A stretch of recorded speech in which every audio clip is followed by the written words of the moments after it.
Sebagai seorang pelajar, terkadang kita mendengar istilah kurikulum. Misalnya kurikulum 2006, kurikulum 2013, dan yang terbaru ini adalah kurikulum 2013 edisi revisi. Lalu apa sebenarnya kurikulum dan bagaimana teori kurikulum serta perkembangan kurikulum itu sendiri? Pada video kali ini saya akan membahas seputar teori kurikulum dan sumber pengembangan kurikulum. Selamat menyaksikan dan semoga bermanfaat bagi kita semua.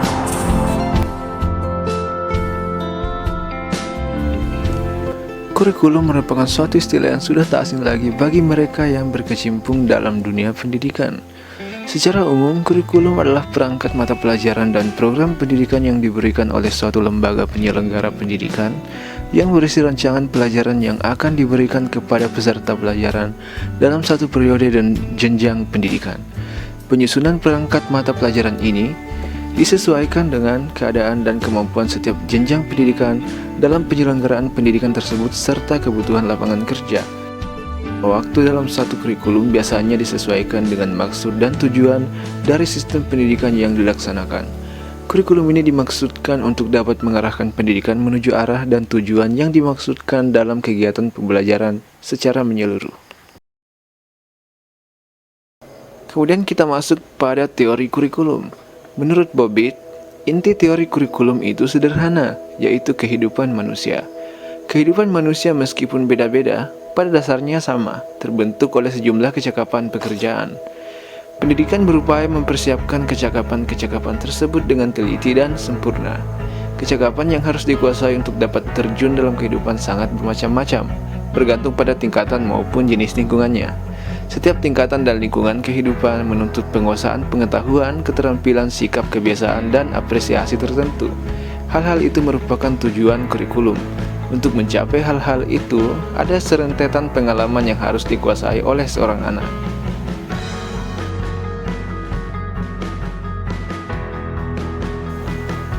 Perkembangan teori kurikulum selanjutnya dibawakan oleh Hollis Caswell.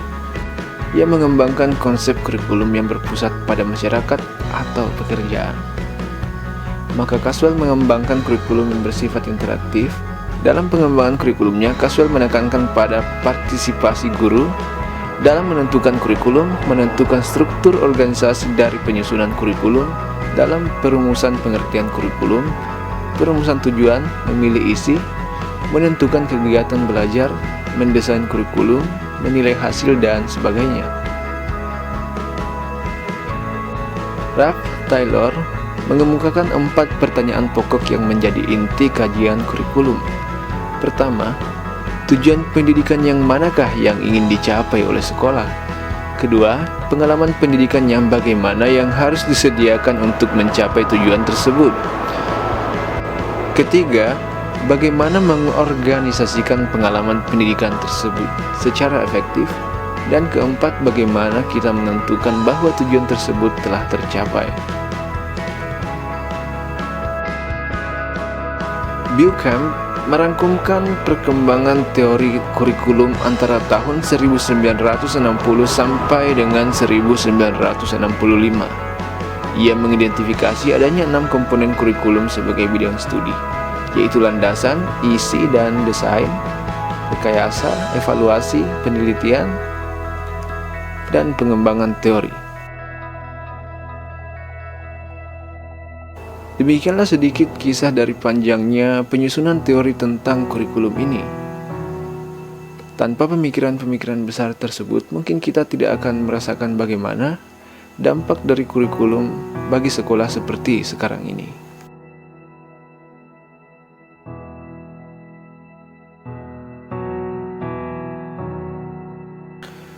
Dalam dunia pendidikan, kurikulum mempunyai arti sebagai berikut. Pertama adalah kurikulum dalam arti sempit. Dalam arti sempit, kurikulum sebagai sejumlah mata pelajaran di sekolah atau di perguruan tinggi yang harus ditempuh untuk mendapatkan ijazah atau naik pangkat. Dan dari pengertian itu dapat dikatakan bahwa kurikulum adalah sejumlah mata pelajaran yang disajikan guru kepada siswa untuk mendapatkan ijazah atau naik tingkat. Pengertian kurikulum ini saat sekarang sama dengan rencana pelajaran di sekolah atau RPP yang disajikan guru kepada murid.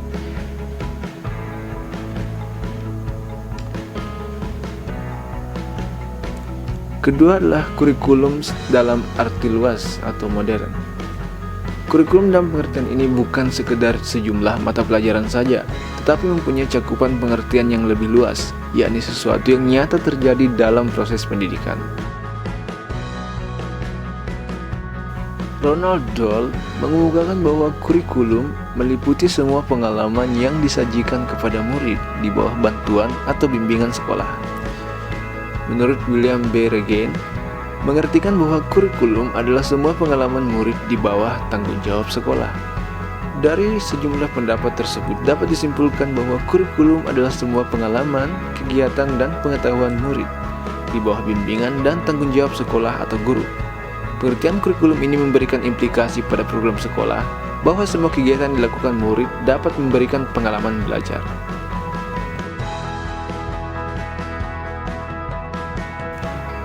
Lalu, dari mana saja sumber pengembangan kurikulum?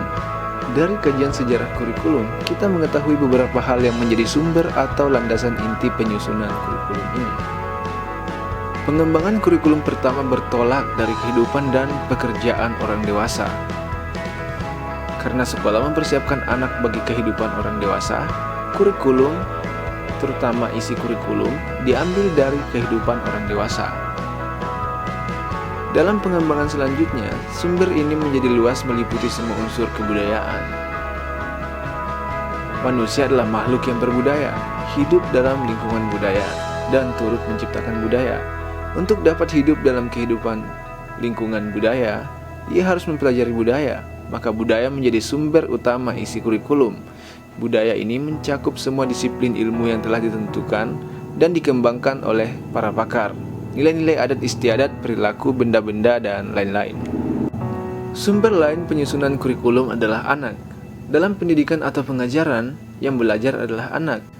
Pendidikan atau pengajaran bukan memberikan sesuatu pada anak, melainkan menumbuhkan potensi-potensi yang telah ada pada diri anak. Anak menjadi sumber kegiatan pengajaran, dan ia menjadi sumber kurikulum. Terakhir yang menjadi sumber kurikulum adalah kekuasaan sosial politik. Di Amerika Serikat, pemegang kekuasaan sosial politik yang menentukan kebijaksanaan dalam kurikulum adalah Board of Local Education yang mewakili negara bagian. Di Indonesia, pemegang kekuasaan sosial politik dalam penentuan kurikulum adalah Menteri Pendidikan Nasional yang dalam pelaksanaannya dilimpahkan kepada Dirjen Pendidikan Dasar dan Menengah serta Dirjen Pendidikan Tinggi bekerja sama dengan Balitbangdiknas, dan kalau di Departemen Agama, dalam pelaksanaannya dilimpahkan kepada Direktur Pendidikan Madrasah dan Ditperta atau Dirjen Pendidikan Islam yang bertanggung jawab langsung kepada Menteri Agama. Dengan adanya desentralisasi, maka disinilah masing-masing lembaga atau daerah mempunyai otoritas dalam penyusunan kurikulum.